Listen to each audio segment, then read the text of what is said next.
नमस्कार दोस्तों, जय जोहार। मैं कौशल तिवारी और बिहनिया संझा में आपका स्वागत है। छत्तीसगढ़ में डबल इंजन की सरकार मंत्रिमंडल का विस्तार नहीं कर पा रही है और ना ही निगम मंडल में नियुक्ति ही कर पा रही है। हालत ये है कि विवाद गहराता जा रहा है।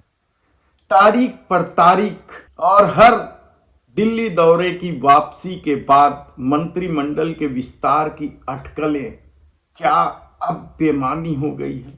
हालांकि हमने पहले ही कहा कि मंत्रिमंडल का विस्तार और निगम मंडल में नियुक्ति शहर सरकार के चुनाव के बाद ही होने की अधिक संभावना है और पहले कर ले यह सरकार ऐसा दिखाई नहीं देता। हालांकि इस बार फिर जब मुख्यमंत्री विष्णुदेव साय दिल्ली से लौटे तो सुगबुगाहट शुरू हुई और खबर यहां तक आई कि स्टेट गैरेज को कह दिया गया है कि गाड़ी तैयार रखें। लेकिन सबसे बड़ा सवाल तो यही है कि मंत्रिमंडल के विस्तार में किसकी लॉटरी खुलेगी। दरअसल पिछले सरकारों के हिसाब से देखें तो 2 मंत्री बनना है, लेकिन हरियाणा फार्मूले को सामने लाकर 3 मंत्री बनाने की भी खबरें जबरदस्त हैं।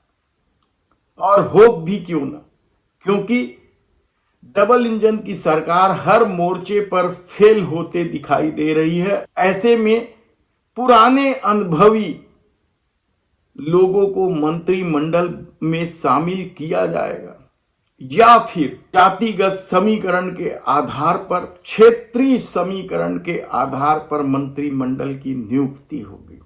हमने पहले ही बताया कि जिस तरीके से बीजेपी का रवैया रहा है या मोदी सरकार का रवैया रहा है, उसके तहत पुराने चेहरे गायब हो जाएंगे। लेकिन जिस तरीके से मीडिया रिपोर्ट आ रही है कि 3 जनवरी को शपथ हो सकता है,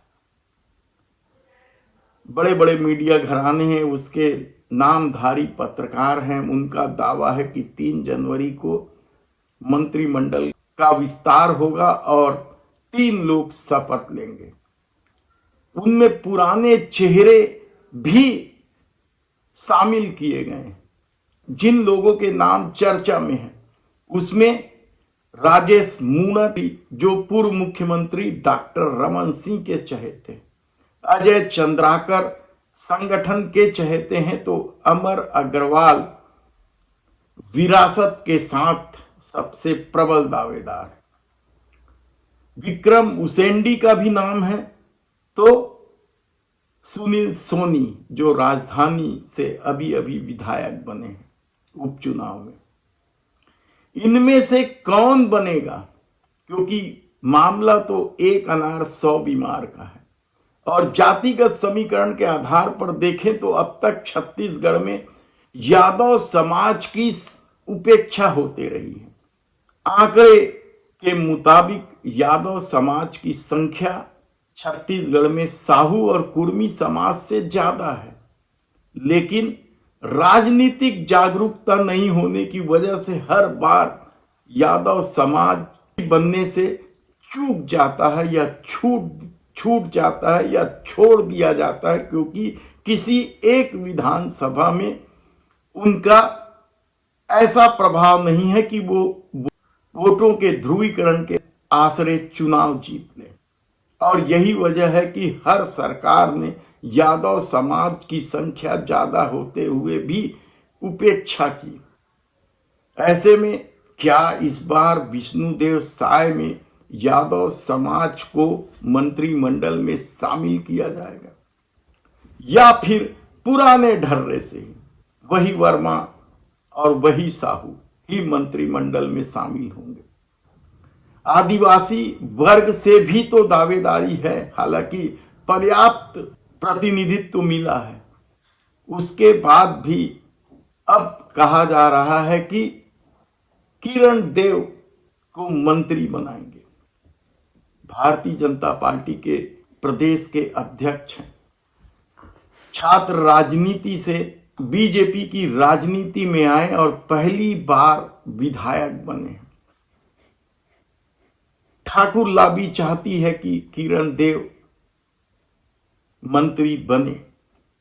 डॉक्टर रमन सिंह की भी इच्छा हो सकती, लेकिन कहा जाता है कि डॉक्टर रमन सिंह का पूरा दांव राजेश मूणत पर है। और राजेश मूणत किस तरह के मंत्री हैं यह किसी से छिपा नहीं।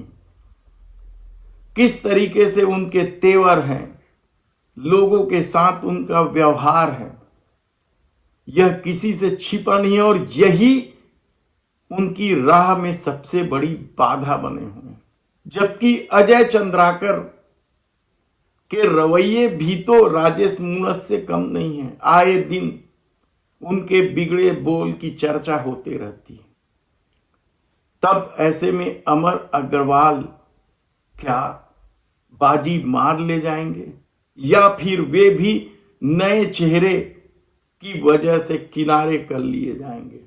मंत्रिमंडल में विस्तार किस तरीके से होगा यह तो कहने भर को रह गया है कि यह मुख्यमंत्री का विशेषाधिकार है। लेकिन कहा जा रहा है कि सारा खेल बीजेपी में दिल्ली से हो रहा है, और यही वजह है कि मंत्रिमंडल के विस्तार में विलंब हो रहा है। और हर बार जिस तरीके से चर्चा है कि मुख्यमंत्री को नाम फाइनल करने के लिए बार बार दिल्ली के चक्कर लगाने पड़ते हैं। और कांग्रेस ने तो पहले ही कह दिया है कि विष्णुदेव साय की सरकार रिमोट से चलने वाली सरकार।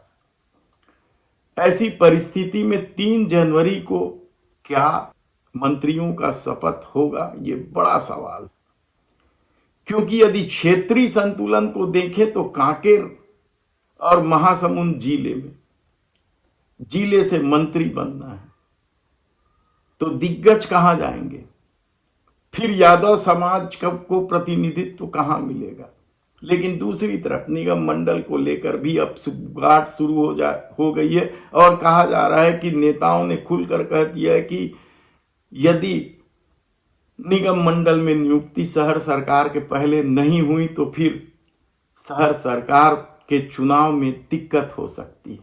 देखना है कि आने वाले दिनों में जब 3 जनवरी को बड़े बड़े अखबार, बड़े बड़े मीडिया संस्थानों ने दावा किया है, उस हिसाब से मंत्रिमंडल का विस्तार होता है या नहीं होता है, किसको मौका मिलता है, किसकी पर कटती है, और कौन फिर से एक बार मलाई खाने अपना खेल खेलता है। धन्यवाद।